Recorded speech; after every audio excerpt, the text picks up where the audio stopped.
Hello, in this video we will look at the glycogenesis and glycogenolysis. Basically, the glycogenesis means the glucose will that convert into the glycogen, the animal starch, which that is the storage part of the animal. And we will discuss human, basically is the animal, mammal. And the glycogenolysis means the breakdown of the glycogen into the glucose. So the glycogen in the form of branch and chain formation of the glucose. So here is the food, basically the starch, when we will eat during the fed time. So basically the glucose enter after the digestion into the bloodstream, simple glucose. After the digestion from the sucrase enzyme and galactase enzyme, etc., and amylase enzyme, as well as the other enzyme are present in the digestive system. So after this, that is the assimilation will be occur. That simple glucose digest in the after digest in the digestive system, which that's move into the blood and will be part of the body is known as the assimilation.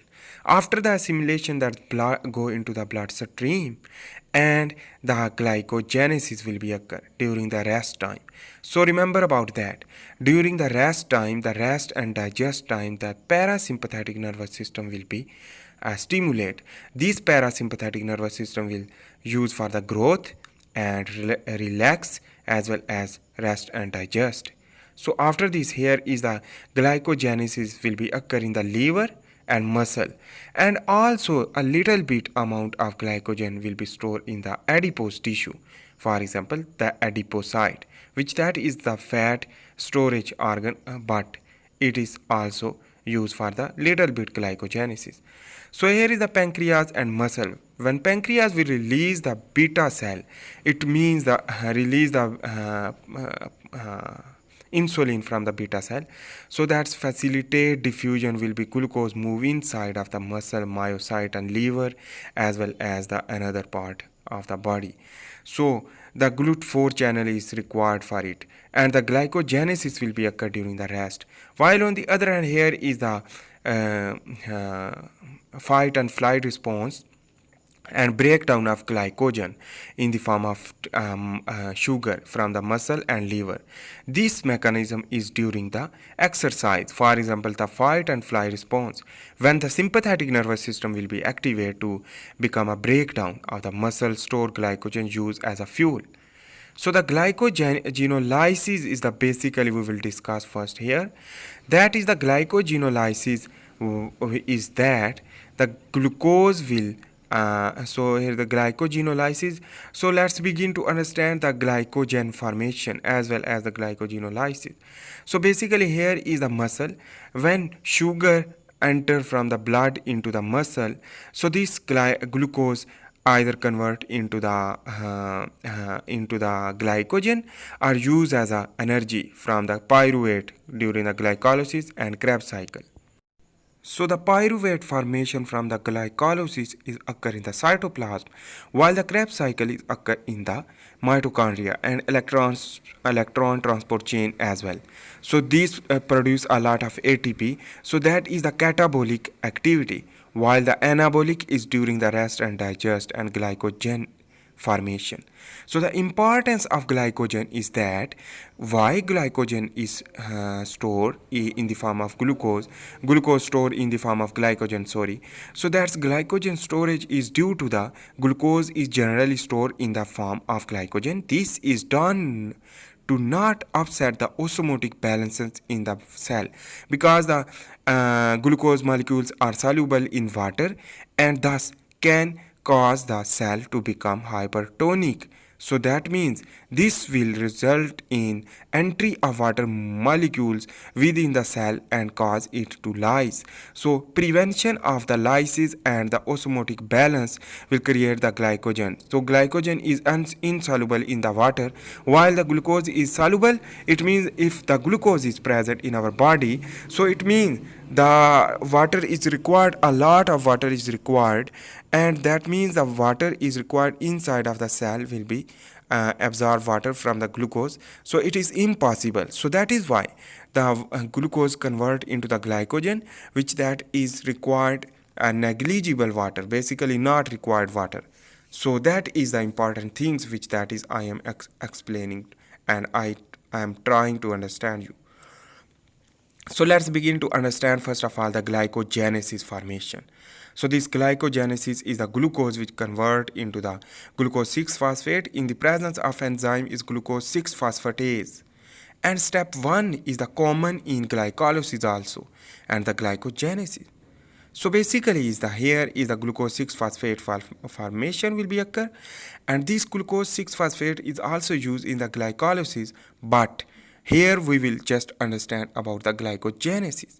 So the glycogenesis is the formation of the glycogen we will discuss here. So here is the glucose 6 phosphate will be formed. After all, the glucose 6 phosphate will be formed. That's the step 2 is the phosphoglucomutase enzyme used, which that is give the mutation of the glucose 6 phosphate into the glucose 1 phosphate. And it means the glucose contain carbon number 1 which contain a phosphate group as compared to the glucose 6 phosphate. So glucose 1 phosphate will be occur after the phosphoglucomutase enzyme used. So it is here is the substrate is the known as the UTP, uridine triphosphate. Uridines contain a 3 phosphate group.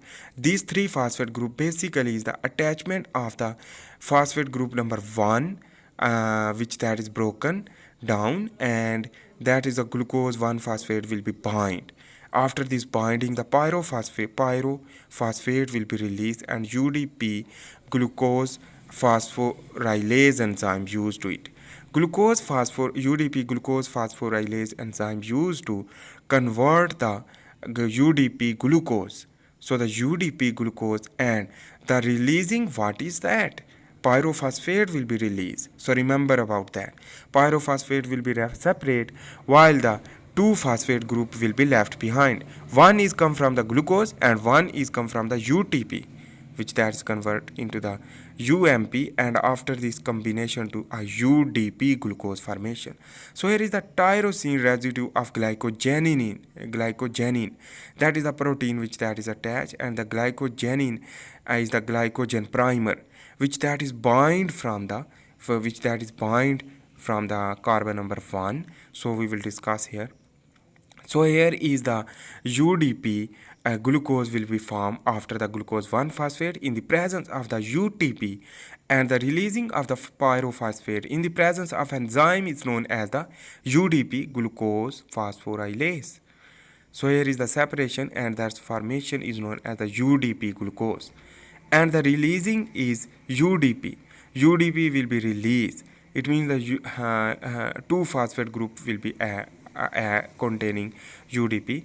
So this UDP will again phosphorylase to become a UTP. In the due to that, this is the energy required step, which that is UDP convert into the UTP in the presence of ATP, which that is hydrolyzed into the ADP and phosphate group donation to the UDP, and again is ready for the next glucose binding. So here is the after the attachment of the tyrosine residue of glycogenin, which that is attached with the carbon number 1, and the glycogenin is the important character for the glycogenesis. So the O-linked glucose residue will be formed. This is the O-linked glucose residue is due to the attachment of the glycogenin, and that is the next step, the further glucose formation with this is the from the carbon number 4. Here is the UDP glucose is the again that is the one more UDP glucose will be added after the formation of the glucose 1 phosphate, and that's convert into the UDP glucose, and this UDP glucose is attacked here.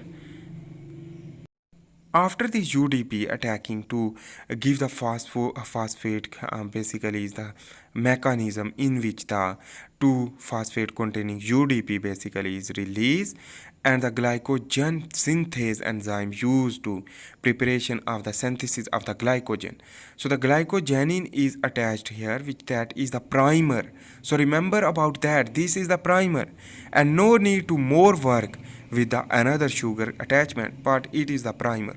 So the primer is important. So So here is the 1 to 4 glycosidic bond, alpha 1 to 4 glycosidic linkage will be occur by the glycogen synthase enzyme due to the addition of the UDP, and this UDP glucose, basically UDP containing glucose carbon number 1 basically release the UDP, but the transfer of the glucose molecule to the carbon number 4 containing glucose. So after this attachment with the carbon number 1 to 4 glycosidic bond will be occur.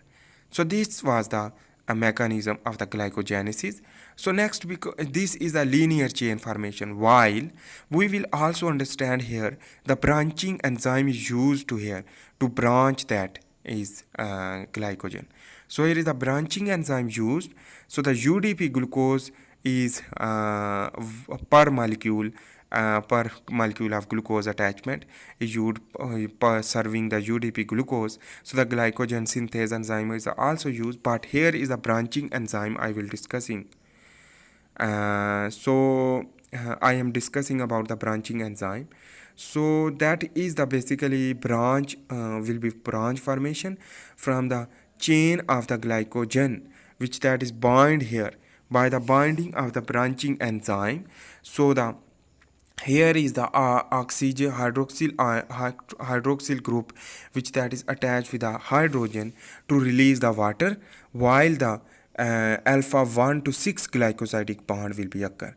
This alpha 1 to 6 glycosidic bond is basically the attachment, and after this attachment basically glycosidic bond will be formed. This glycosidic bond is basically glycosidic bond or glycosidic bond basically is attached, and you can see in this diagram to understand basically the alpha 1 to 6 glycosidic bond in the form of branch of the glycogen.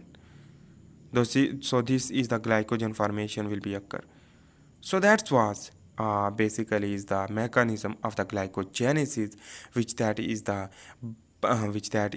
branches as well as the chain of the glycogen. So this formation is after the releasing of the water from the hydroxyl group, and hydrogen combine together to release the water, and the O bond will be formed, that is the glycosidic bond, and this bond is alpha 1 to 6, while in the chain alpha 1 to 4 glycosidic bond will be occur. So this is a glycosidic bond, while the glycogenolysis is the separate mechanism in which the glycogen will be break down into the simple glucose. So this simple glucose formation we will discuss in this next step. So here is the number of sugar will be unlimited, you can see that, and this is the basically the higher molecular weight of the glycogen, and this is the higher molecular weight due to the branching and chain. Yes. So the glycogenolysis is a separate step. That is the degradation of the glycogen. So let's begin to understand. Here is the phosphate group addition from the simple glucose. So that is basically the mechanism is here during the fasted state. During the fasted state, that is the glycogenolysis will be occur. So that is here is the pancreas, which that is produce the glucagon, and this glucagon will be bind with the plasma membrane, containing a G coupled protein receptor. So here is the adrenal gland, which produce adrenaline, which that is the epinephrine, and here we will just understand with the plasma membrane, which contain a G coupled protein here, and this G coupled protein is received the pancreatic glucagon. This pancreatic glucagon will be bind with a G coupled receptor protein, and it is contain a trimeric subunit of the G protein. This G protein is the alpha, beta, and gamma containing subunit. So this is the monomer. Alpha will be separate after the GDP, which that is the inactive form, is known as the guanidine diphosphate alpha G protein and alpha G subunit. So this is the phosphokinase enzyme used to produce a replace of the GDP into the GTP, and that is the active form attached with a monomer and separate from the G couple protein receptor, and two is left behind, the beta and gamma, but the alpha will be separate after the activation. So after the activation will bind with the adenylate cyclase enzyme. This enzyme is the intrinsic protein which that is embedded in the cytoplasma membrane. So after this ATP will use to separate the pyrophosphate in the presence of the adenylate cyclase, and in the presence of adenylate cyclase, that is the pyrophosphate will be released and cyclic AMP will be formed. This cyclic AMP will be activate the pKa inactive to active.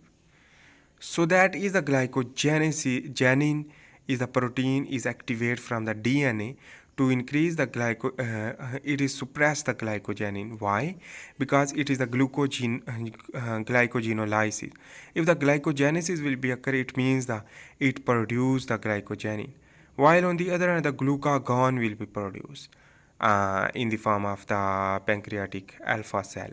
So anyhow, here is the just activation of the glycogenolysis due to the pK active formation of the phosphorylation, and that's basically the glycogenolysis will be occur by the addition of the phosphate groups to become a glucose 1 phosphate. Again this step. So this is the glucose 1 phosphate will be converted with the phosphoglucomutase enzyme to convert the glucose 6 phosphate, and this glucose 6 phosphate will be converted by the uh, uh, backward step is known as a glucose after the using the ADP convert into the ATP. So thanks for watching. That was the structure.